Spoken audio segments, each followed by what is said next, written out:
In the depths of space, a routine mission becomes a fight for survival. On a frozen world, they discovered they weren't alone.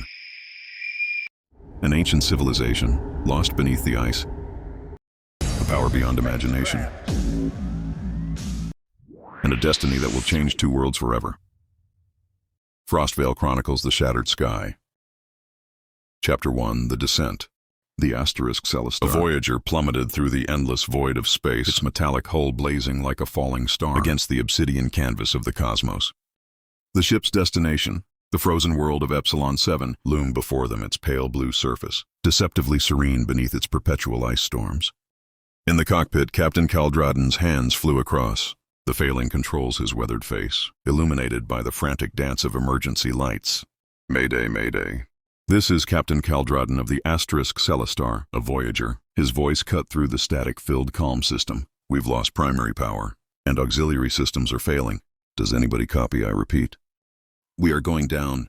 The silence that answered was deafening. Behind him, Chief Science Officer Aria Solenne gripped her harness until her knuckles turned white, her brilliant mind already calculating the rapidly diminishing odds of survival. Kael, the core containment is reaching critical levels. She shouted over the whining of stressed metal. We've got cascade failures across all major systems. I need options, Aria. Not problems, Kael barked back. His eyes darting between the altimeter and the sea of red warning lights. Flooding his console, the ship groaned around them. Its superstructure protesting against the forces, threatening to tear it apart.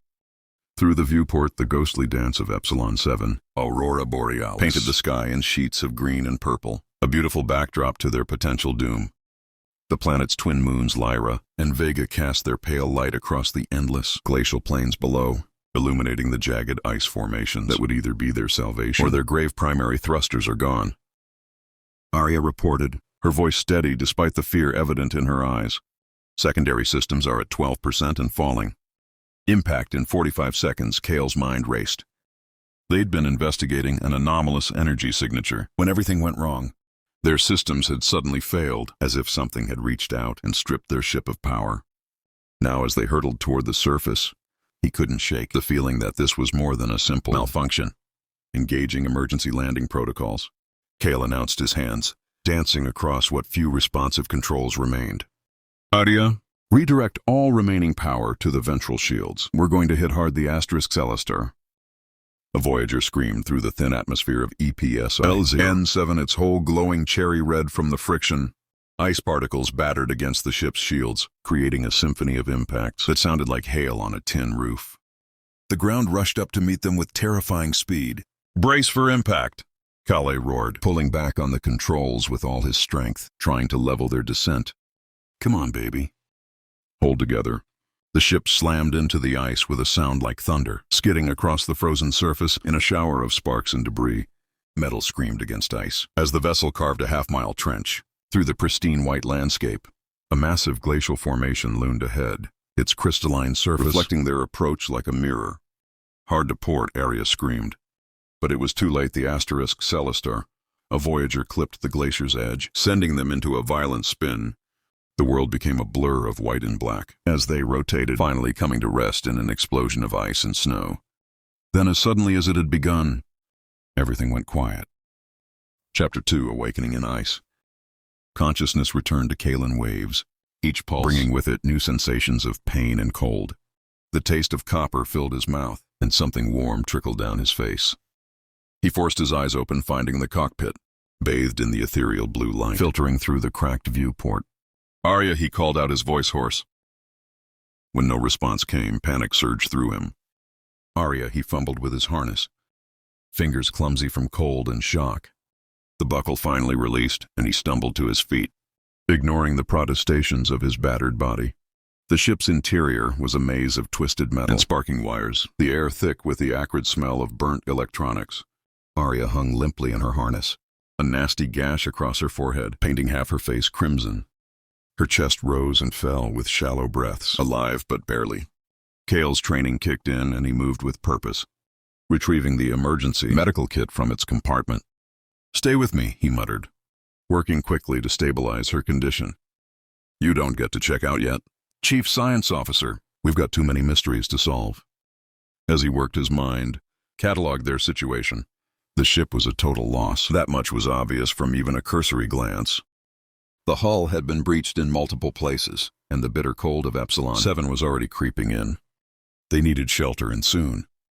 A flicker of movement caught his eye. Through the viewport, something luminescent danced along the horizon, like Aurora's given form and purpose. Kael blinked, certain his mind was playing tricks on him. But the lights remained. They moved, with an intelligence that sent chills down his spine. Chills that had nothing to do with the dropping temperature. Chapter 3, The Cold's Embrace. The first few days after the crash tested every limit of human endurance. With trembling hands, Kael transformed the shattered remains of the Celestial Voyager into a makeshift shelter, using broken hull plates to create walls. Against the relentless wind, every breath came as a cloud of vapor, and the cold seemed to seep into their very bones. Aria's condition remained critical. The medical supplies they'd salvaged were basic at best, and Kael found himself constantly checking her vitals, watching for any sign of improvement. He'd managed to power up a small thermal generator from the ship's emergency kit, but its energy cells wouldn't last forever. On the third day, as the twin moons cast their pale light across the glacial plains, Aria finally opened her eyes. "Welcome back to the land of the living," Kael said softly, relief evident in his voice.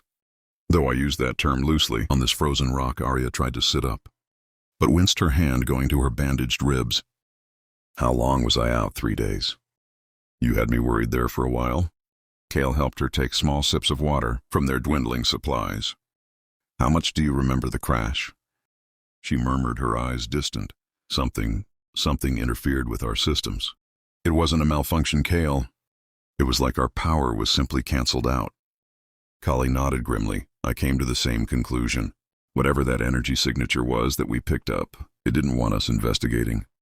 He paused, debating whether to tell her about the lights he'd seen. There's something else, we're not alone out here.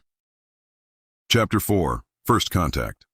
Kael recounted his sightings of the mysterious lights, and as if summoned by their discussion, the phenomenon appeared again. This time it took a more definite shape. The form of a massive deer-like creature, its antlers crowned with shifting auroras. Aria's scientific mind immediately began analyzing what she saw. The bioluminescence, it's like nothing in our databases. The energy patterns are similar to what we detected. Before the crash, the creature, which they would later name Iroth, stood motionless at the edge of their camp, its ethereal form casting a soft glow across the ice. Its eyes held an intelligence that was unmistakably sentient, studying them with what seemed like equal parts curiosity and concern. "It's beautiful." Aria whispered her pain, momentarily forgotten in the face of this discovery. The creature took a step forward, its hooves making no sound on the ice. With each movement, patterns of light rippled through its crystalline fur. It stopped near their shelter, lowered its majestic head, and touched its antler to the ground. Where the antler made contact, the ice began to glow with intricate patterns, symbols that looked deliberately carved. Kael and Aria exchanged glances of amazement as they realized they were witnessing their first attempt at communication with an alien intelligence. Chapter 5, The Hidden City. Over the next few days, Iroth became a regular visitor to their camp. The creature seemed to be trying to guide them, somewhere always moving in the same direction, before waiting patiently for them to follow. Finally, when Aria was strong enough to walk, they decided to trust their mysterious guide. The journey across the ice plains was treacherous. The wind held around them, carrying particles of ice that stung any exposed skin. They wrapped themselves in thermal blankets, salvaged from the ship, but the cold still found ways to seep in. After what felt like hours, Hera LED them to what appeared to be a solid wall of ice. The creature touched its antler to the surface, and suddenly the ice seemed to shift and flow, revealing a hidden entrance.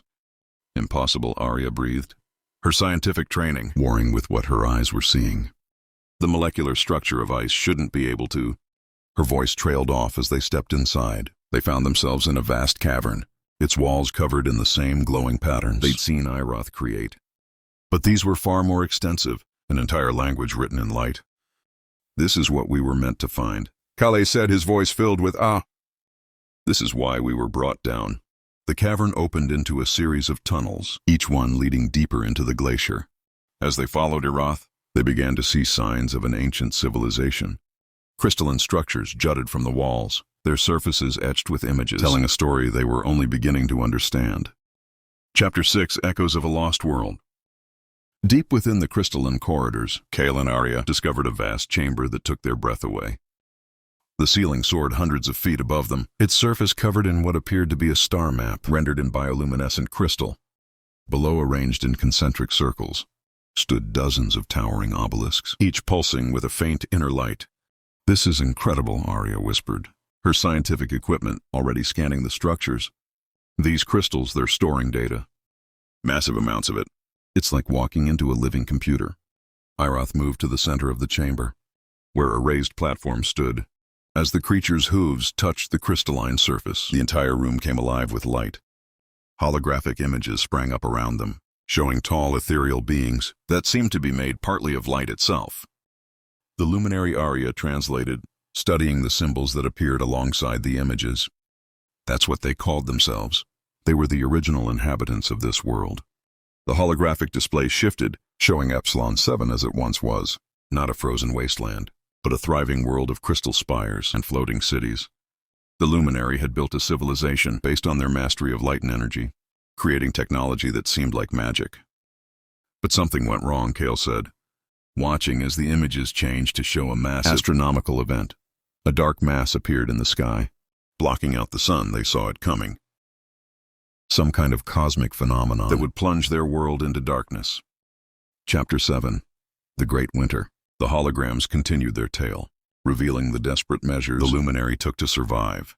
As their sun's light began to fade, they retreated into the massive crystalline structures they'd built, using their technology to create pockets of warmth and light beneath the ice. They transformed themselves. Aria realized, her eyes wide as she watched the images. When their physical forms couldn't survive the cold, they found a way to merge their consciousness with light itself. They became beings of pure energy. Kael looked at Iroth with new understanding. Not all of them changed completely. Some, like our friend here, became a bridge between the physical and energy states. The story took a darker turn as they watched the luminary's partial victory over extinction. While they had survived, they were trapped in their crystalline cities, unable to reach out to the stars they had once explored. Centuries passed and their numbers dwindled. "The energy signature we detected," Aria said. Suddenly it wasn't a natural phenomenon at all. It was a defense system, wasn't it? To protect what's left of their civilization. Iroth's antlers glowed in what seemed like confirmation.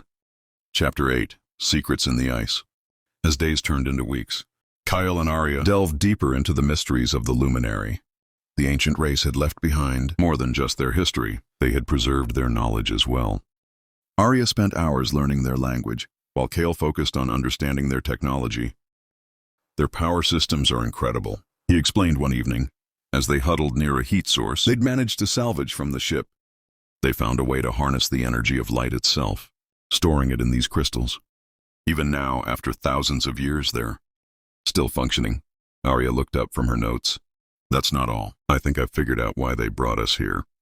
The luminary, their dying chaos. The last of their energy is fading. They need help with what? Rebuilding their knowledge of energy and light. Manipulation is beyond anything humanity has achieved, but they lack the ability to physically reconstruct their technology. They need beings who can exist in the material world." Chapter 9. The Price of Survival. The bitter cold of Epsilon 7 grew more intense as its longest night approached. Even within the crystalline chambers of the luminary city, Kael and Aria struggled to stay warm. Their supplies from the crashed ship were running dangerously low, and the thermal generators were failing. "We need to solve two problems." Aria said, her breath visible in the frigid air, as she studied the luminary technical diagrams. Long-term survival and a way to help rebuild their energy collection systems. Kael nodded, rubbing his hands together for warmth. "The crystals in the central chamber still have power. If we could tap into that, we'd risk destroying thousands of years of stored knowledge." Aria finished, "No. There has to be another way." That night, as they huddled together for warmth, Erath appeared with several other light beings. The creatures moved in perfect synchronization, their antlers creating complex patterns of light that danced across the chamber walls. "They're showing us something," Kael said, standing despite his exhaustion.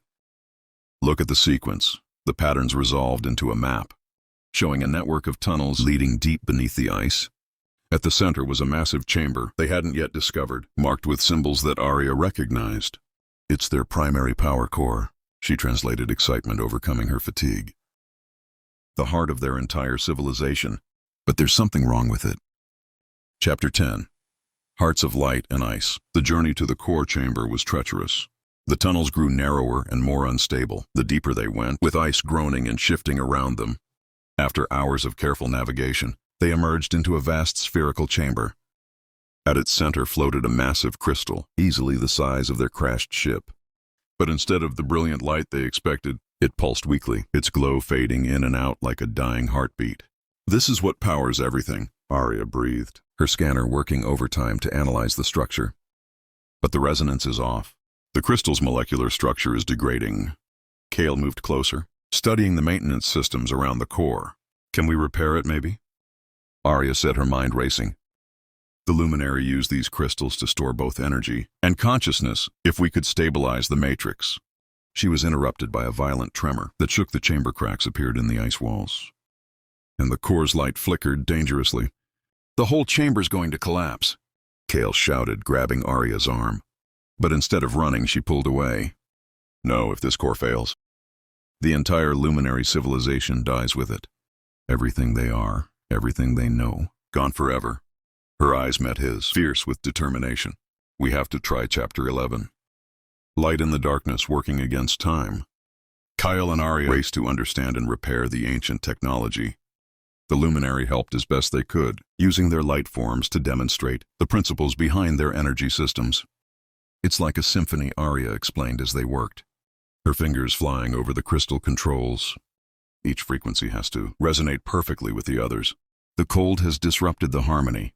Kael had dismantled parts of their remaining emergency equipment, repurposing the power cells to create a feedback loop. "If we can jumpstart the resonance pattern." Another tremor rocked the chamber, more violent than the last. Ice chunks crashed down around them as the structure began to fail. The core's light dimmed further, and throughout the chamber, the luminary's form started to fade. "It's now or never," Kael said, making the final connections ready. Aria nodded, her face illuminated by the dying light of the core. "Ready." Chapter 12. The resonance as the chamber crumbled around them. Kael and Aria initiated their desperate plan. The makeshift power system hummed to life, sending pulses of energy into the massive crystal core. For a moment, nothing happened. "Something's wrong," Aria shouted over the sound of cracking ice. "The frequencies aren't matching." Suddenly, Iroth stepped forward, its antlers blazing with light. Other luminary gathered around the core, their forms merging into pure energy. They were sacrificing their individual consciousness to save their civilization. They're providing the missing resonance, Aria realized Kael. "Adjust the frequency to match their energy signature." Kael's hands flew over the controls, synchronizing their technology with the ancient power of the luminary. The core's light began to pull stronger, its glow spreading through the crystalline network that spanned the entire city. A blinding flash filled the chamber. When it faded, the core shone with renewed brilliance, its light steady and strong. The tremors ceased and the chamber stabilized. Chapter 13. Transformation. What happened next would forever change both humanity's understanding of consciousness and the fate of the luminary.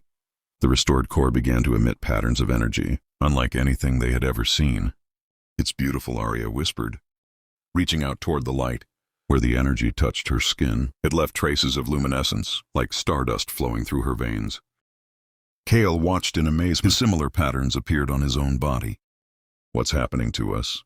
Through their connection with Iroth, they understood the luminary weren't just saving themselves.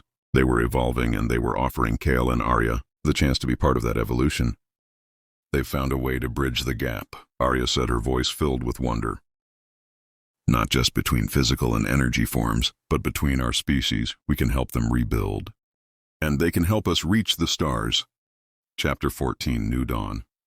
The transformation was unlike anything human science had imagined possible. Kael and Aria remained physical beings, but now they could also perceive and interact with the energy realm of the luminary.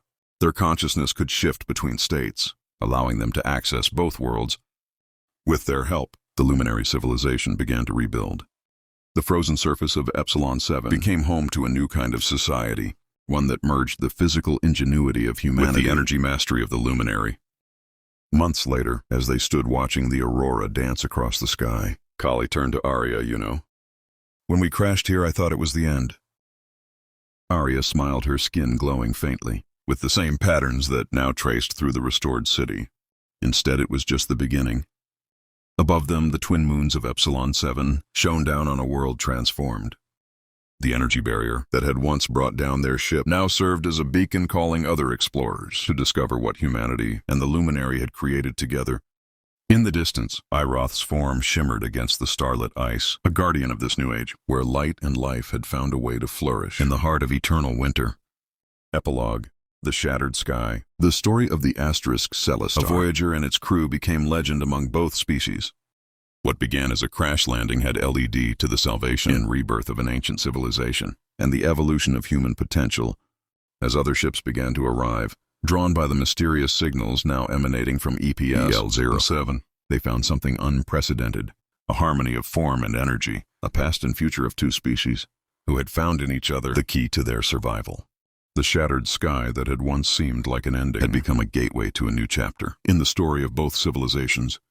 And in the crystalline cities beneath the ice, the light of hope burned brighter than ever.